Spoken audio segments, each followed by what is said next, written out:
ഈ ഒരു പ്രൊഡക്റ്റ് അറിയാവോ? ഹോട്ട് വീൽസ് അല്ലേ. സാധാരണ ഒരു ടോയ്, ഒരു കാർ ടോയും ഹോട്ട് വീൽസും തമ്മിലുള്ള വ്യത്യാസം എന്താ? ഡ്യൂറബിലിറ്റി. പിന്നെ സാധാരണ ഒരു ടോയ് കാറും ഹോട്ട് വീൽസും തമ്മിലുള്ള വ്യത്യാസം ക്വാളിറ്റി, പിന്നെ ബ്രാൻഡിങ്, എക്സ്പീരിയൻസ് ഇസ് ഡിഫറെന്റ്, പിന്നെ ക്രെഡിബിലിറ്റി. ഇന്നലെ ഞങ്ങള് ലുലുവിൽ പോയ സമയത്ത് ഈ അവസ്ഥ തന്നെയായിരുന്നു അവിടെ. ഞങ്ങൾ ആദ്യം ഒരു ടോയ് സ്റ്റോറിൽ പോയി. അവിടെ ഇത് സ്റ്റോക്ക് തീർന്നു. സ്റ്റോക്ക് വന്നതേ ഉള്ളൂ, തന്നെ തീർന്നു. എന്നിട്ടപ്പോൾ അവർ പറഞ്ഞു എന്നാൽ ലുലു മറ്റേ ഹൈപ്പറിൽ ഉണ്ടാവും. ഹൈപ്പറിൽ പോയ സമയത്ത് നല്ല സാധനമൊക്കെ തീർന്നു. ഹോട്ട് വീൽസിന്റെ പല റേഞ്ചിൽ പല ക്വാളിറ്റി ഒരേ ഇതാണെങ്കിൽ പോലും പല റെയർ ആയിട്ടുള്ള പീസൊക്കെ ഉണ്ട്. അപ്പം അങ്ങനത്തെ ഒക്കെ തീർന്നു. സാധാരണ ഓർഡിനറി സാധനമാണ് അവിടെ ഇരിക്കുന്നത്, റൈറ്റ്? അപ്പോൾ നമ്മൾ സാധാരണ ഒരു സ്റ്റോറിൽ പോകും, മറ്റ് ടോയ്സും ഹോട്ട് വീൽസ് വെച്ചേക്കുന്ന ലൊക്കേഷനും തമ്മിലുള്ള വ്യത്യാസമാണത്. എന്തുകൊണ്ടായിരിക്കും? എന്തുകൊണ്ട് ആൾക്കാർ ഹോട്ട് വീൽസ് വാങ്ങിക്കാൻ കാര്യം? Okay, stand out. Already customers ഉണ്ട് ഇതിന്. എന്തുകൊണ്ടാണ് കസ്റ്റമേഴ്സ് ഉള്ളത്? എവിടെ പൊസിഷൻ ചെയ്ത് വെച്ചേക്കുന്നത്? അവരെന്താ സെല് ചെയ്യുന്നത്?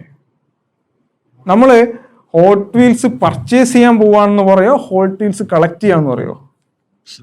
നമ്മൾ കളക്ട് ചെയ്യണം. നമ്മൾ എന്താ കളക്ട് ചെയ്യുക?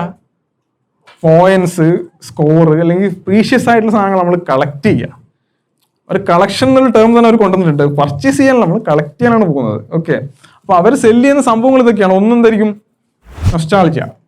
കാരണം നമ്മൾ ഒന്നെങ്കിൽ ഈവൻ പുറത്തുള്ളവരൊക്കെ ആണെങ്കിൽ ചെറുപ്പത്തിലെ ഹോട്ട് വീൽസ് കളിച്ച് വളർന്നവരായിരിക്കും, അല്ലെങ്കിൽ നമ്മളൊക്കെ ചെറുപ്പത്തിൽ ഇത്തരത്തിലുള്ള വേറെ മെറ്റൽ ചെറിയ കാറുകൾക്ക് ആ ഒരു നൊസ്റ്റാൾജിയ ചൈൽഡ്ഹുഡ് എക്സ്പീരിയൻസ് അവർ സെല് ചെയ്യുന്നുണ്ട്. അതിന്റെ വെറൈറ്റിയും അതിന്റെ റെയറിറ്റിയും, അതായത് റെയർ ആയിട്ടുള്ള പീസസ് ഉണ്ട്. ഇത് അതുകൊണ്ടാണ് ഇത് കളക്ട് ചെയ്യാൻ നമുക്ക് തോന്നുന്നത്. ഇത് റെയർ ആയതുകൊണ്ട്. ഇത് എല്ലായിടത്തും കിട്ടുമെങ്കിൽ നമുക്ക് കളക്ട് ചെയ്ത് വെക്കേണ്ട ആവശ്യമില്ല, റൈറ്റ്? ഇതൊരു ഇൻവെസ്റ്റ്മെന്റ് ആണ്. എങ്ങനെയാ ഹോട്ട് വീൽസ് ഇൻവെസ്റ്റ്മെന്റ് ആവുന്നത്? ഞാനിത് വാങ്ങിക്കുമ്പോൾ വൈഫ് എന്നോട് പറഞ്ഞു, നിങ്ങൾക്ക് വേറെ പണിയില്ല, കാശ് കളയാൻ വേണ്ടിയിട്ട് എന്തിനാണ് ഇതെല്ലാം വാങ്ങിച്ചു കൂട്ടുന്നത്? ഇത് ആക്ച്വലി വാങ്ങിച്ചിട്ട് പുറത്ത് സെല് ചെയ്യുന്നവരുണ്ട്. ഇതിന്റെ റെയർ പീസസിനൊക്കെ ഭയങ്കരമായിട്ട് വില കൂട്ടിയിട്ട് വിൽക്കുന്നവരുണ്ട്. ഇനി പണ്ടത്തെ ആന്റിക് പോലത്തെ പഴയ സാധനങ്ങളൊക്കെ ഉണ്ടല്ലോ, അതൊക്കെ ഭയങ്കര പൈസയൊക്കെ സെല് ചെയ്യുന്ന ആൾക്കാരുണ്ട്. നമ്മൾ ഈ ലക്ഷറി വാച്ചൊക്കെ കളക്ട് ചെയ്യുന്ന പോലെ തന്നെയുള്ള ഒരു പരിപാടിയായിട്ട് ഇപ്പം ഈ സാധനം മാറിയിട്ടുണ്ട്. ഇതിന്റെ കമ്മ്യൂണിറ്റി, ഇത് ബിൽഡ് ചെയ്തിട്ട് ഇവരൊരു ഷോക്കേസ് ചെയ്യുന്ന കമ്മ്യൂണിറ്റികളും പ്ലാറ്റ്ഫോംസും ഇവരൊരു എൻഗേജ്മെന്റും ഒക്കെ ഭയങ്കരമായിട്ടുണ്ടുണ്ട്. ആൻഡ് ഇതിന്റെ ആർട്ട് ആൻഡ് ഡിസൈൻ ഒരു ഇമ്പോർട്ടൻറ്റ് ഫാക്ടറാണ്. കാരണം അത് പേറ്റന്റ് ചെയ്തിട്ടുള്ള ഡിസൈൻസ് ഉണ്ട്. ഇതിൽ നിന്ന് ഇൻസ്പയർഡ് ആയിട്ട് വരുന്ന അല്ലെങ്കിൽ എക്സിസ്റ്റ് ചെയ്യാത്ത രീതിയിലുള്ള കാറുകളൊക്കെ ഉണ്ട്. ഇപ്പം ഇത് എനിക്ക് തോന്നുന്നു നെറ്റ്ഫ്ലിക്സിന്റെ ഒരു സീരീസിനെ ബേസ് ചെയ്തിട്ട് ഉണ്ടാക്കുന്ന ഒരു കാറാണ് ഇത്. ഒരിക്കലും ഇങ്ങനത്തെ ഒരു കാർ എക്സിസ്റ്റ് ചെയ്യില്ല, പക്ഷെ ആ ഡിസൈൻസിന് വരെ വളരെ പേറ്റന്റും കാര്യങ്ങളൊക്കെ ഉണ്ട്. അപ്പം ഇത്തരത്തിലുള്ള എക്സ്പീരിയൻസുകൾ നമുക്ക് തരാൻ പറ്റുന്നതുകൊണ്ടാണ് ഇത് മറ്റ് ടോയ്സിനേക്കാളും ആൾക്കാർ ആക്രാന്തത്തോടുകൂടി വാങ്ങിക്കാനുള്ളൊരു കാര്യം. ഹോട്ട് വീൽസ് അവന്റെ എങ്ങനെയാണ് ബ്രാൻഡ് ചെയ്തിരിക്കുന്നത് നമ്മൾ കണ്ടു. പലപ്പോഴും സംരംഭകർ, ചെറുകിട സംരംഭകരും അല്ലെങ്കിൽ പുതുതായിട്ട് ഒരു ബ്രാൻഡ് വളർത്താൻ ആഗ്രഹിച്ചു വരുന്ന സംരംഭകരും ചെയ്യുന്ന ഒരു വലിയൊരു മിസ്റ്റേക്ക് ഉണ്ട്. പലപ്പോഴും നമ്മളെ കൺസൾട്ട് ചെയ്യുന്ന സമയത്ത് ഇവർ ചോദിക്കുക, നമുക്കൊരു ബ്രാൻഡിന് ലോഗോ വേണം, ഒരു പേര് വേണം, അത്രയൊക്കെ തന്നെയാണ്. അതിനപ്പുറത്തേക്ക് അതിനൊരു പുറകിലേക്കൊരു ബ്രാൻഡ് സ്ട്രാറ്റജി വേണമെന്ന് പറയുന്നത് ചിന്തിക്കാറില്ല. അതിൻ്റെ വിഷ്വൽ ഐഡന്റിറ്റീസിൽ മാത്രം ആൾക്കാർ ഫോക്കസ് ചെയ്യും. അതിൻ്റെ ഒരു ബ്രാൻഡ് തീമും ഗൈഡ് ലൈൻസ് ഒക്കെ അവർക്ക് വേണം. പക്ഷേ അതിൻ്റെ ബാക്ക് എൻഡിൽ, അതായത് നമ്മളൊരു ഐസ്ബർഗ്, കടലിലൊരു ഐസ്ബർഗ് നമ്മൾ പലപ്പോഴും കാണാറുണ്ട്. അപ്പോൾ അതിൻ്റെ ഒരു ടിപ്പാണ് നമ്മുടെ ഈ ലോഗോയും വിഷ്വൽ ഐഡന്റിറ്റീസും ഒക്കെ.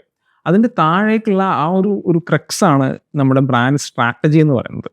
അതായത് നമ്മുടെ ബ്രാൻഡിൻ്റെ കോർ വാല്യൂസ് എന്തൊക്കെയാണ്, നമ്മുടെ കസ്റ്റമറിലേക്ക് നമ്മൾ എങ്ങനെയാണ് എത്തിച്ചേരാൻ ഉദ്ദേശിക്കുന്നത്, അതായത് നമ്മുടെ ടാർഗറ്റ് ഓഡിയൻസ് ആരാണ്, നമ്മുടെ ബ്രാൻഡ് പൊസിഷനിങ് എങ്ങനെയാണ്, നമ്മുടെ ബ്രാൻഡ് സ്റ്റോറി എന്താണ്, നമ്മൾ എങ്ങനെയാണ് കസ്റ്റമർ എക്സ്പീരിയൻസ് പ്ലാൻ ചെയ്യുന്നത്, നമ്മുടെ ബ്രാൻഡിൻ്റെ പേഴ്സണാലിറ്റി എങ്ങനെയാണ്.